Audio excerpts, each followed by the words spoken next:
Dans l'épisode précédent des moustachus sur le Gervin corse, après une soirée bien arrosée, nous avons grimpé sur des crêtes corses, puis nous avons pu entendre le témoignage d'autres randonneurs, et nous avons été interviewés sur le bord de la route par une journaliste de Corse Matin, jusqu'à enfin passer sur le sentier du GR Sud avec plein de beaux souvenirs en tête, prêt à en faire de nouveau sur cet épisode 4 des moustachus en vadrouille sur le Gervin.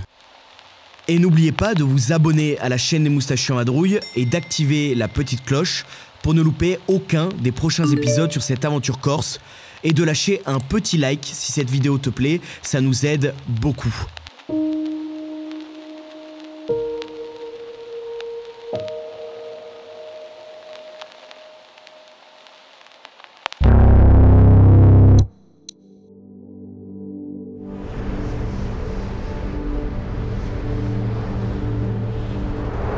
Ayant dépassé Vilzavone, nous continuons notre chemin sur la partie sud du GR20 avec cette 11e étape de 20 km entre le refuge de Capanel et celui de Prati.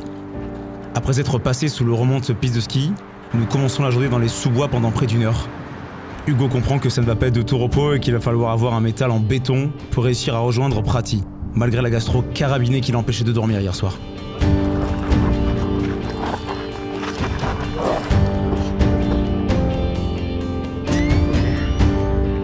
Jour 2, sud Gervin de la Corse.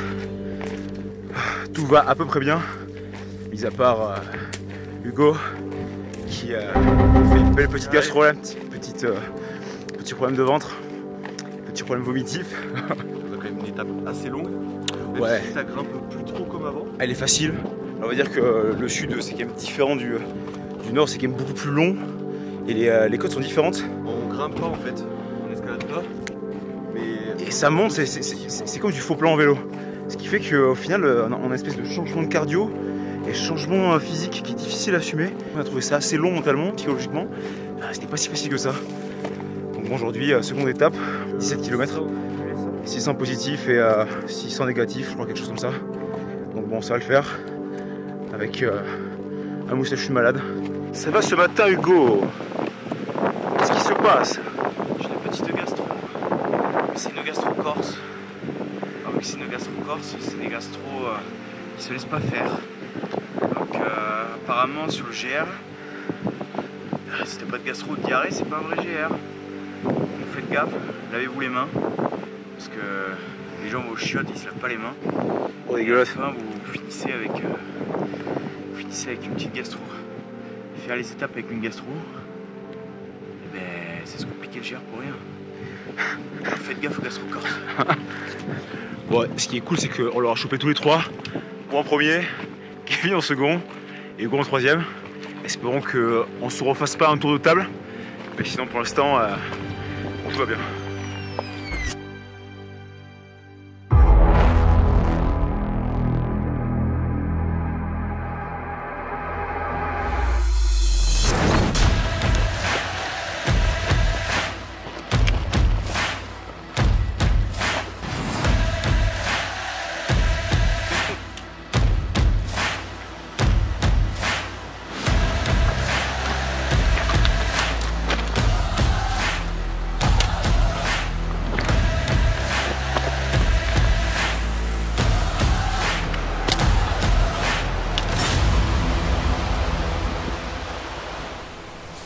Vous l'aurez compris, le GR c'est Gastroland, et tous les moustachus y sont passés. Alors pour vous et pour les autres randonneurs, pensez à bien vous laver les palus. 2 petites heures après, nous rejoignons le plateau de Galgon à 1591 mètres d'altitude, et le tracé a beau être tout plat, contrairement à nos étapes du Nord, c'est une souffrance et un effort qui se ressent plus sur la longueur. C'est notre endurance et notre patience qui est mise à rude épreuve. Et après avoir dépassé les petits ruisseaux de Canareccia et de Licetu, idéal pour se rafraîchir, nous n'entendons plus Hugo jacasser et faire des blagues bidons derrière nous. Alors là, nous nous disons que ce n'est pas normal et qu'il y a un problème. Et nous avions bien raison en voyant sa tête et son visage blanc comme un linge. On s'aperçoit que nous sommes en train de perdre un moustachu et que les choses commencent sérieusement à se compliquer.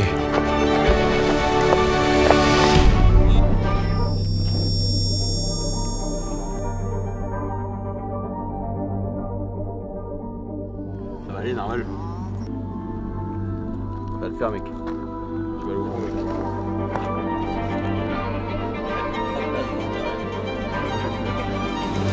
Pour la première fois depuis qu'on le connaît, Hugo nous avoue qu'il est à 2 doigts d'abandonner et qu'il ne sait pas s'il va pouvoir finir l'aventure dans cet état-là. Mais Kevin est toujours là pour le rassurer et lui mettre 2 claques et c'est reparti. Pas question de laisser un moustachu sur le champ de bataille.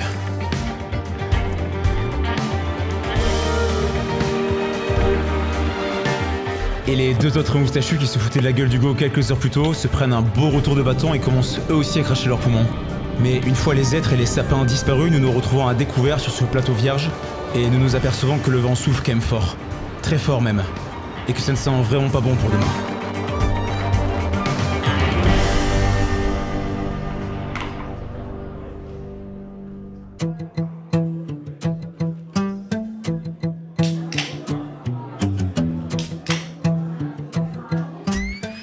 Mec, comment elle s'annonce cette douche là? Ah mec, je pense ressenti dehors moins 8000 degrés. Un peu de va faire 12 degrés. Avec le vent, ressenti 12 degrés. Faut se rattraper sur des douches glacées. Apparemment les douches glacées du jardin. Donc nickel.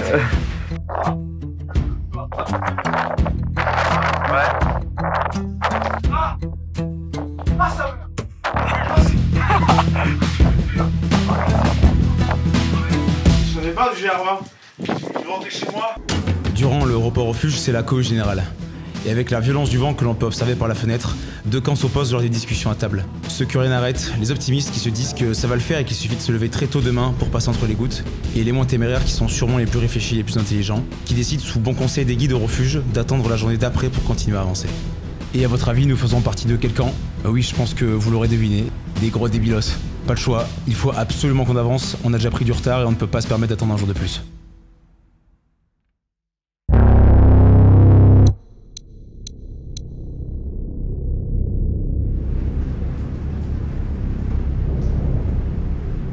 Et c'est avec la peur au ventre en se levant à 4 h du matin ce 12e jour que chacun d'entre nous se demande si nous avons fait le bon choix et si ça vaut le coup de risquer gros pour si peu.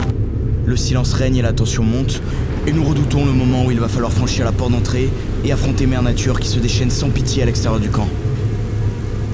Nous avons 11 km à faire et 700 mètres de dénivelé positif en ligne de crête avec une visibilité minime et un vent de plus de 70 km/h. Tout cela sous une pluie gelée, ça s'annonce donc très compliqué.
Après la tempête vient le calme, et on pensait vraiment qu'on allait y passer.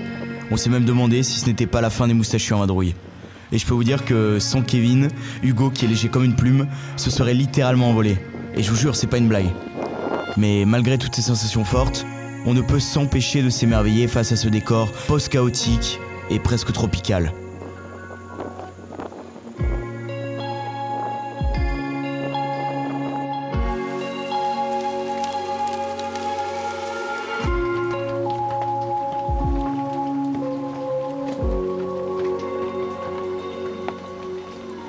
Alors nous avons eu beaucoup plus de peur que de mal, et surtout beaucoup de chance, mais nous ne conseillons vraiment pas de prendre les mêmes risques que nous, car avec ce temps-là, s'il y avait eu un gros problème, personne n'aurait pu venir nous aider. Alors prenez soin de vous les moustachus, et surtout, surtout ne tentez pas le diable.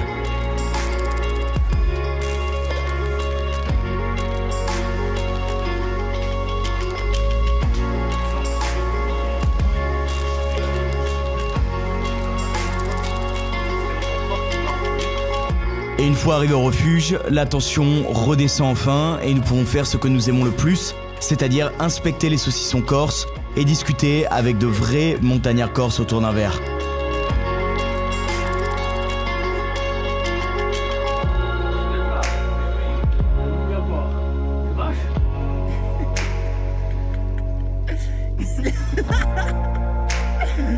Ah mec.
C'est avec un épais brouillard que nous démarrons cette 13e étape entre Ushulu et Asino, et c'est 8 heures de marche qui nous attend à travers une diversité de paysages extraordinaires.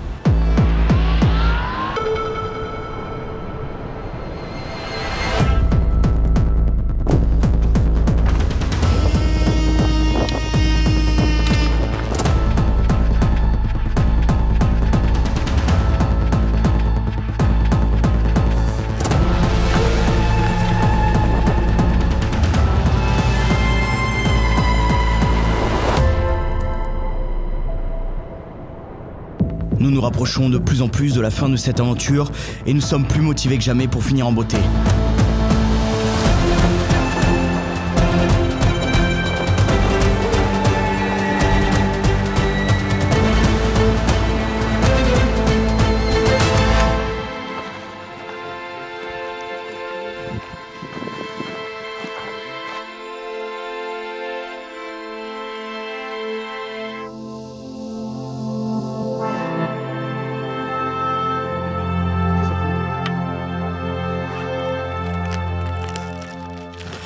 Les barres de céréales aux figues, c'est un indispensable pour les moustachus en vadrouille si vous voulez garder de l'énergie sur le chemin, mais surtout, ne les confiez pas à Kevin ou elles ne feront pas long feu.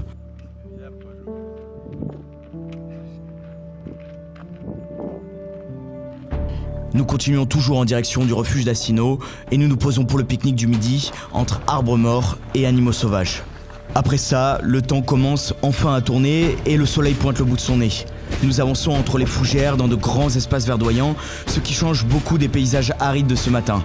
Et oui, la Corse n'a toujours pas fini de nous surprendre.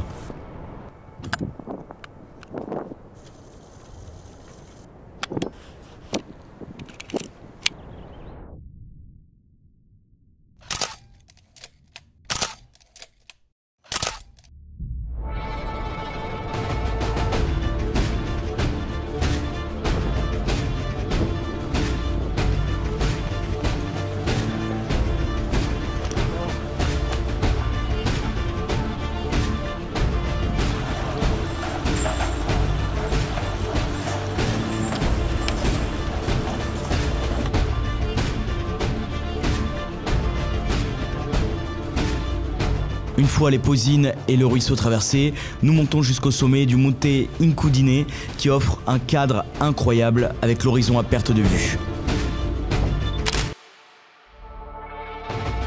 Et une fois la photo au sommet prise, nous entamons la descente sur de très courts lacets jusqu'au refuge d'Asino, entre gros rochers et petits cailloux. C'est l'endroit parfait pour se faire une cheville à quelques kilomètres de l'arrivée. D'ailleurs, Kevin va même y casser un bâton de marche.